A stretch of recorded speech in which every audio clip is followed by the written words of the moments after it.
सोचिए आपने 4 साल बीटेक किया, लाखों की फीस भरी, दिन रात कोडिंग की और फिर एक दिन आपको कोई ये बोल दे कि आपके जैसे तो हज़ारों हैं, आप तो बस चीप लेबर है। जी हाँ, आज की सच्चाई यही है। इंडियन इंजीनियर्स को अब टैलेंट नहीं बल्कि टाइम पास समझा जा रहा है, सिर्फ इसीलिए क्योंकि भारतीय इंजीनियर्स कम पैसों में ज़्यादा काम करने को तैयार है। लेकिन सवाल ये है कि आखिर भारतीय वहाँ तक पहुँचे कैसे और क्या भारतीय इंजीनियर्स वाकई सस्ते मजदूर बन गए हैं? इस वीडियो में आपको इन क्वेश्चंस का आंसर मिलने वाला है बहुत आसान भाषा में। अब देखिए, सबसे पहले तो चीप लेबर का मतलब समझने की ज़रूरत है।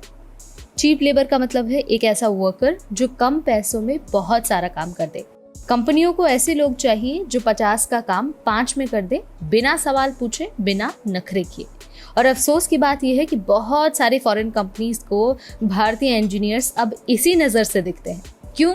क्योंकि इंडिया में सप्लाई बहुत है और कंपटीशन इतना तगड़ा है कि लोग काम करने के लिए कुछ भी करने को तैयार है। इंडिया में हर साल 15 से 20 लाख से ज़्यादा इंजीनियर ग्रेजुएट होते हैं, लेकिन जॉब्स की कितनी कमी है ये सब जानते हैं। 90% कॉलेज सिर्फ डिग्री छापने की मशीन बन चुके हैं, ना सही से कोडिंग सिखाते हैं और ना ही real world tech stack. Interview में पूछी जाती है डीएसए, प्रोजेक्ट्स और प्रॉब्लम सॉल्विंग, लेकिन सिलेबस में वही पुराना डीबीएमएस और ओएस यानी कि घिसा पिटा वही पुराना सिलेबस पढ़ाया जाता है।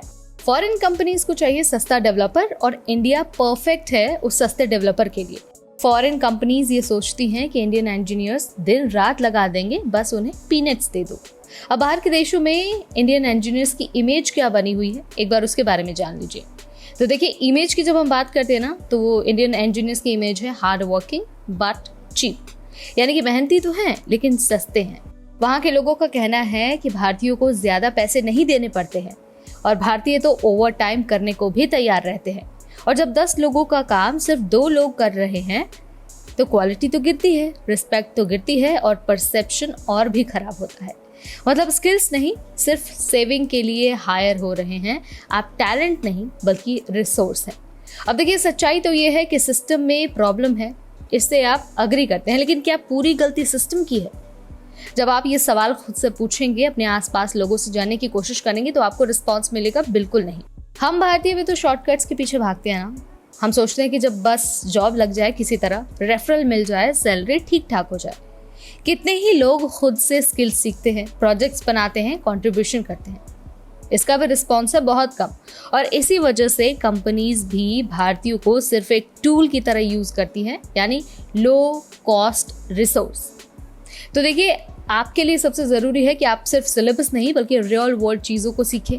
वेब डेवलपमेंट, एआई, डीएसए और सिस्टम डिज़ाइन, जो भी आपको एक्साइट करती है, आप उन स्किल्स पर फोकस करिए।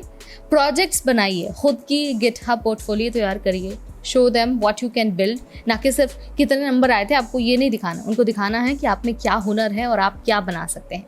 इसके अलावा इंडियन मार्केट सस्ती है, लेकिन बाहर क्लाइंट अगर आप पकड़ते हैं तो आप भी 5 गुना कमा सकते हैं। इसके अलावा खुद की वैल्यू समझना बहुत ज़रूरी है, हर ऑफर को एक्सेप्ट नहीं करना है। इसके अलावा सबसे ज़रूरी ये भी है कि आपको कॉपीकैट नहीं बनना है। जो हर कोई कर रहा है आपको वो नहीं करना है। भीड़ में अगर आपको खुद को अलग दिखाना है तो बाकी लोगों से अलग स्किल्स अपनानी होगी, बाकी लोगों से ज़्यादा मेहनत करनी होगी। तो देखिए, सच्चाई यही है कि इंडियन इंजीनियर्स की पहचान विदेशों में चीप लेबर बन चुकी है। लेकिन अगर आप चाहते हैं तो ये लेबल बदल सकता है, बस स्किल्स, माइंडसेट और करेज चाहिए सिस्टम को तोड़ने की। अगर ये वीडियो आपको इन्फॉर्मेटिव लगी है तो इसे लाइक और शेयर करना बिल्कुल न भूलें। ऐसे अपडेट्स के लिए stay tuned to NBT tech add.